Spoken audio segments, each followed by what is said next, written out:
Good afternoon, guys. It is Cassandra again on this, 14th of January. This is my second coffee talk of the day.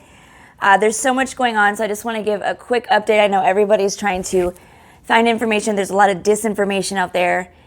Who runs the states whenever the president declares a state of emergency? Did you guys know that on the 13th of January, the president declared a state of emergency in 4 states, which is Georgia, and please forgive my roommate is cooking in the background. You know, these COVID times, sometimes you need a roommate, you know what I'm saying? Georgia, Utah, Louisiana, and Connecticut. On the 13th, emergency declarations were declared for those states. And interestingly enough, it was for things that happened last year, for storms. One of them is for in August, a storm. I don't even remember what state it was, you guys, but it's just very interesting that they would be declared.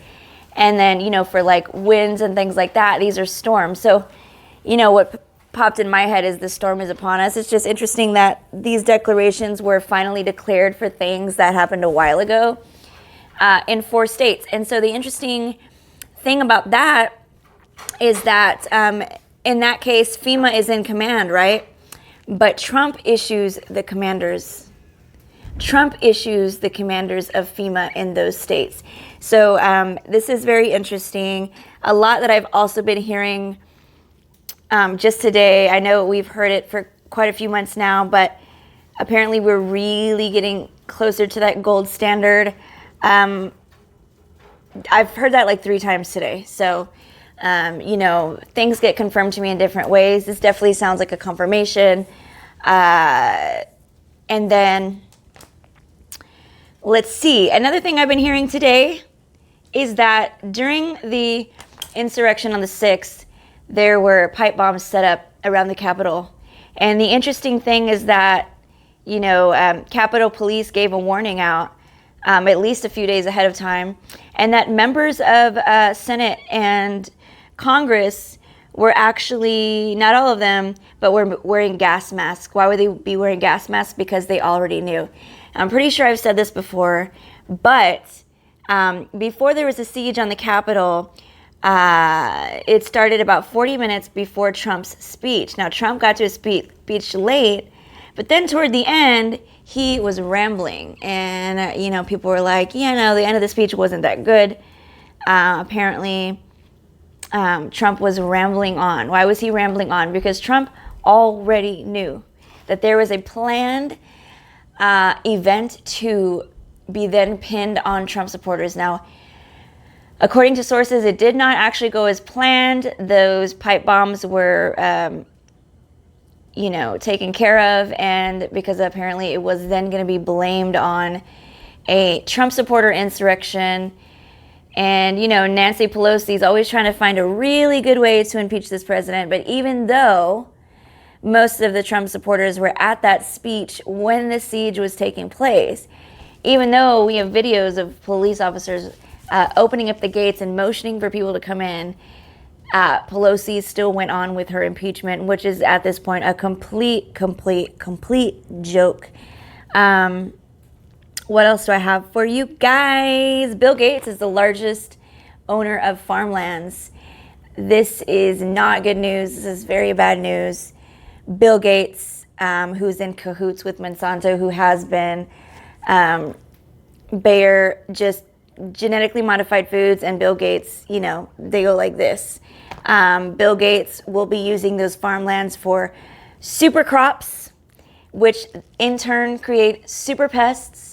And I'm an organic gardener, and, you know, later on I will be making videos about this issue. But one of my major issues early on was genetically modified foods, genetically modified seeds, genetically modified gardens. Plants and fruits. I already said that. And what Bill Gates will do with all of this farmland is he will create a lot more dead soil. And the thing about dead soil is it can't absorb things in the atmosphere that should not be there. It becomes rendered ineffective. You know, dead soil is definitely part of this, and it, you know, makes you, you can kind of connect the dots a little bit, because when you think about the things that are falling out of our skies, barium, and lithium, barium, aluminum, and lithium. Anyways, it spells out ball on the chemistry table of elements. BaAl. Ba I think is barium, and Al I think is aluminum. Ball.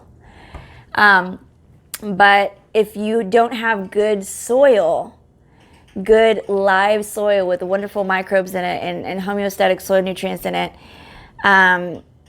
it's not going to be able to offset that stuff that's in the air. So think about that, because that's definitely also on purpose. All this stuff serves all the other stuff.